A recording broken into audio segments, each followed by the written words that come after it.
आज है 10 अगस्त दिन शनिवार। खबरों की ओर बढ़ने से पहले एक नजर सुर्खियों पर।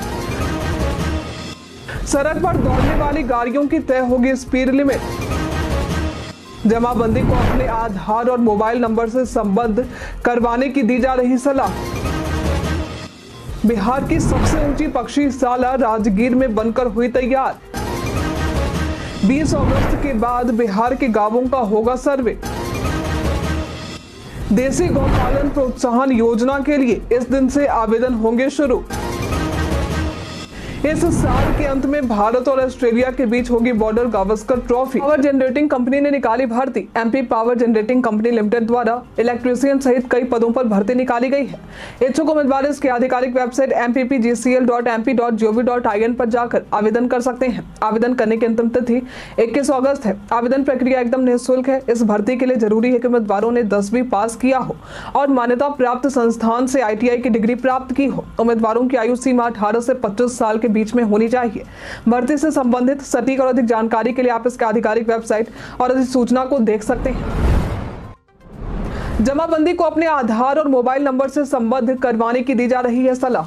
बिहार सरकार ने सभी रैयतों से अनुरोध किया है कि अपने जमाबंदी को अपने आधार और मोबाइल नंबर से संबद्ध करवाएं। बिहार सरकार स्वेच्छा से जमाबंदी पंजी में आधार और मोबाइल नंबर जोड़ने का अभियान चला रही है। जमाबंदी से संबंधित सभी प्रकार की सेवाएं जैसे दाखिल खारिज, LPC लगान और राजस्व न्यायालय में दायर वाद के संबंध में जानकारी मिलेगी। आधार सीडिंग के लिए अपने हलका के राजस्व कर्मचारी से संपर्क करना होगा।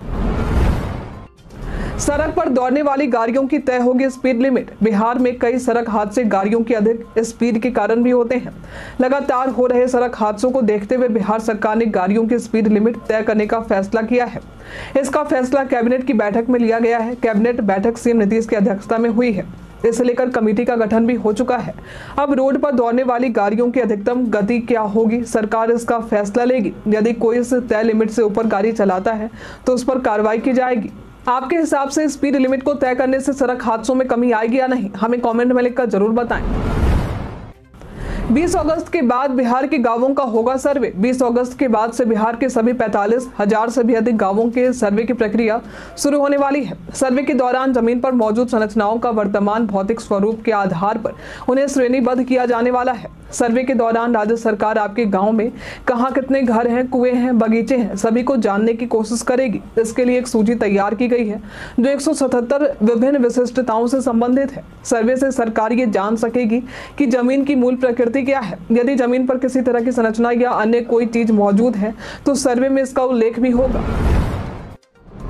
बिहार की सबसे ऊंची पक्षीशाला राजगीर में बनकर हुई तैयार। राजगीर के जो सफारी में पक्षीशाला बनाया गया है ये बिहार की सबसे ऊंची पक्षीशाला है। इसकी ऊंचाई करीब 50 फीट है, जहां देसी और विदेशी दोनों मिलाकर 100 से भी अधिक पक्षियों को रखने की व्यवस्था है। यहाँ पर पक्षियों के आवास के नजदीक उनका वैज्ञानिक नाम और उनके जीवन प्रणाली से संबंधित होर्डिंग भी लगाए जाएंगे। इससे छात्र और पक्षी विज्ञान के शोधार्थी को काफी फायदा होगा। वे इन पक्षियों के संबंध में जानकारी ले सकेंगे। इस पक्षीशाला का उद्घाटन सितंबर महीने में होगा। इस संबंध में एवियरी के इंचार्ज अरविंद कुमार ने जानकारी दी है। उन्होंने कहा है कि यह पक्षियों के रखरखाव की घेरानुमा बड़ी संरचना है। पक्षी यहाँ आकाश में उड़ने का बखूबी लुत्फ उठा सकेंगे। इसमें 200 से भी अधिक बांस, फलदार और फूलदार पौधे भी लगाए गए हैं। प्रीपेड स्मार्ट मीटर में रिचार्ज के बाद कट रही बिजली की शिकायत हुई दूर। कई बिजली उपभोक्ता प्रीपेड स्मार्ट मीटर को लेकर यह शिकायत कर रहे हैं कि बैलेंस नहीं रहने पर उनके बिजली का कनेक्शन काट दिया जाता है और जब रिचार्ज करवाओ तो तुरंत बिजली की आपूर्ति नहीं मिल पाती है। बिजली उपभोक्ताओं की लगातार आ रही इन शिकायतों के बाद बिजली कंपनी द्वारा ये व्यवस्था की गई है कि अब रिचार्ज के 5 मिनट के अंदर उपभोक्ता अपने घर की बिजली आपूर्ति खुद से आरंभ करवा सकेंगे। इस संबंध में बिजली के आला अधिकारी ने जानकारी दी है कि अब नई तकनीक वाले स्मार्ट मीटर आ गए हैं। इस मीटर के पास एक बटन लगा होता है। यदि बिजली उपभोक्ताओं के रिचार्ज खत्म होने के बाद बिजली बंद हो जाते हैं और रिचार्ज के बाद भी बिजली का कनेक्शन वापस नहीं आ रहा है तो स्मार्ट मीटर में लगे बटन को दबाना होगा। बटन दबाते ही उपभोक्ताओं के मोबाइल पर एक नंबर आएगा। इस नंबर पर जब बिजली उपभोक्ता कॉल करेंगे तो बिजली आपूर्ति आरंभ कर दी जाएगी। 3 दिन स्कूल नहीं आए बच्चे तो बच्चों के घर पहुंचेंगे शिक्षक। शिक्षा विभाग बिहार में सरकारी स्कूलों की व्यवस्था को पटरी पर लाने की पूरी कोशिश कर रही है। शिक्षकों के साथ साथ बच्चों की उपस्थिति पर भी विभाग खास नजर रख रही है। इसी कड़ी में शिक्षा विभाग द्वारा कहा गया है कि यदि कोई बच्चा 3 दिन तक लगातार स्कूल नहीं आता है तो अभिभावकों को प्रधानाध्यापक सूचना देंगे। यदि तब भी बच्चे स्कूल नहीं आते हैं तो शिक्षक बच्चे के घर जाएंगे। फिर शिक्षक अभिभावक से बच्चों के स्कूल नहीं आने का कारण पूछेंगे और अभिभावक बच्चों को स्कूल भेजे इस बात के लिए प्रेरित करेंगे। अभिभावक और शिक्षक के बीच नियमित बैठक भी बीच बीच में आयोजित होती रहेगी। साथ ही सभी स्कूलों में एक हेड बॉय और एक हेड गर्ल का चयन भी होगा। फास्ट टैग नहीं होने पर भी अब टोल प्लाजा पर नहीं देना होगा दोगुना टैक्स। जाने कैसे? जब भी हम NH के जरिए 4 पहिया वाहन से सफर करते हैं तो इस दौरान हमें टोल टैक्स चुकाना पड़ता है। टोल टैक्स चुकाने के लिए NHAI की तरफ से हमें फास्ट टैग की सुविधा दी गई है। इसका इस्तेमाल कर कुछ ही सेकेंड में हमारा टोल टैक्स कट जाता है और लंबे कतार में खड़े रहने की जरूरत नहीं होती है। हालांकि कई लोग ऐसे भी होंगे जिनके वाहन पर फास्ट टैग नहीं लगा होगा। फास्ट टैग नहीं लगे होने के कारण हमें दोगुना टोल टैक्स देना पड़ जाता है। अगर आपके पास भी फास्ट टैग नहीं है या आपका फास्टैग काम नहीं कर रहा है तो आपको परेशान होने की जरूरत नहीं है। जिनके पास फास्टैग नहीं है वे prepaid and touch go card खरीद सकते हैं। ये आपको टोल प्लाजा पर लगी POS मशीन पर आसानी से मिल जाएगा और इसका इस्तेमाल करने से आपको दोगुना टोल टैक्स भी देने की जरूरत नहीं होगी। बिहार पैटर्न में आज हम बात करेंगे बेगूसराय के बारे में। बेगूसराय बिहार के 38 जिलों में से एक है। यदि आप यहां घूमने या यहां आने की प्लानिंग बना रहे हैं तो ऐसी कई जगह हैं जहां आप घूम सकते हैं। बेगूसराय में सबसे ज्यादा धार्मिक पर्यटन स्थल है। ये जिला गंगा नदी के उत्तरी किनारे पर स्थित है। यहाँ जब आप घूमने आएंगे तो आपको यहाँ कांवड़ झील, जय मंगला मंदिर, नौलखा मंदिर देखने को मिल जाएगा। आप चाहे तो यहाँ आ सकते हैं। रक्षाबंधन के अवसर पर CM नीतीश ने प्रदेश की बहनों को दिया बड़ा तोहफा। रक्षाबंधन का त्योहार आने वाला है। ऐसे में मुख्यमंत्री से प्रदेश के मां बहनों को बड़ी खुशखबरी मिली है। मुख्यमंत्री ने अधिकारियों को निर्देश देते हुए कहा है कि इस दिन बहनें अपने भाइयों को राखी बांधने के लिए जाती हैं। ऐसे में इस विशेष अवसर पर 18 अगस्त की रात 12 बजे से 19 अगस्त की मध्य रात्रि तक बसों में महिलाओं को बिना पैसों की यात्रा की सुविधा दी जाए। रक्षाबंधन के इस अवसर पर महिलाओं को ये सुविधा देना उनके लिए बड़ी राहत हो सकती है। निबंधन के लिए I-138 कोचिंग सेंटर के आवेदन को किया गया अस्वीकृत। समाहरणालय स्थित सभागार में बिहार कोचिंग संस्थान अधिनियम 2010 के तहत गठित जिला स्तरीय कोचिंग निबंधन समिति की बैठक हुई थी। इस बैठक की अध्यक्षता पटना DM डॉक्टर चंद्रशेखर सिंह कर रहे थे। इस दौरान कई बड़े वरीय अधिकारियों और समिति के सदस्य शामिल थे। बैठक के दौरान सदस्यों ने जानकारी दी कि जिला में कोचिंग के निबंधन के लिए कुल 936 आवेदन प्राप्त हुए थे।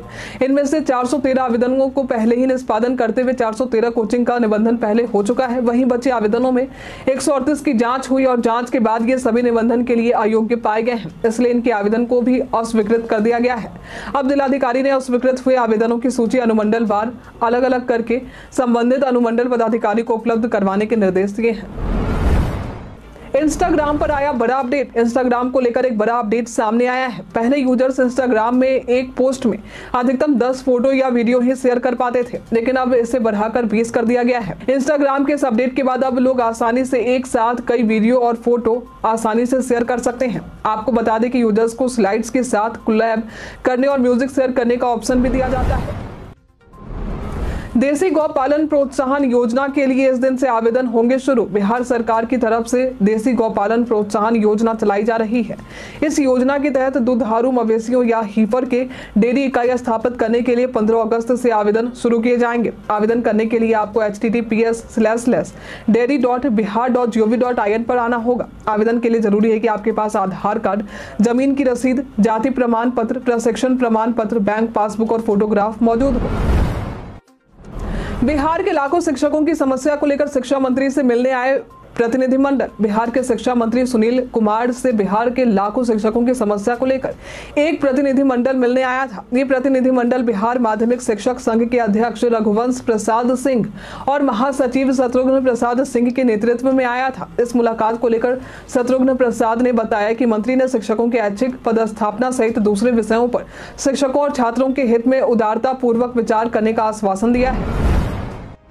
अब ड्रोन के जरिए खाद और कीटनाशक का खुद से ही किसान करेंगे छिड़काव।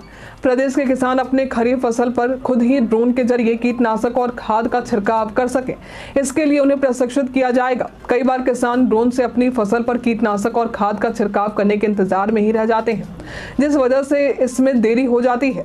लेकिन जब वे खुद इस मामले में प्रशिक्षित रहेंगे तो इसके लिए उन्हें इंतजार नहीं करना होगा। इससे गांव के लोगों को भी रोजगार का अवसर मिलेगा।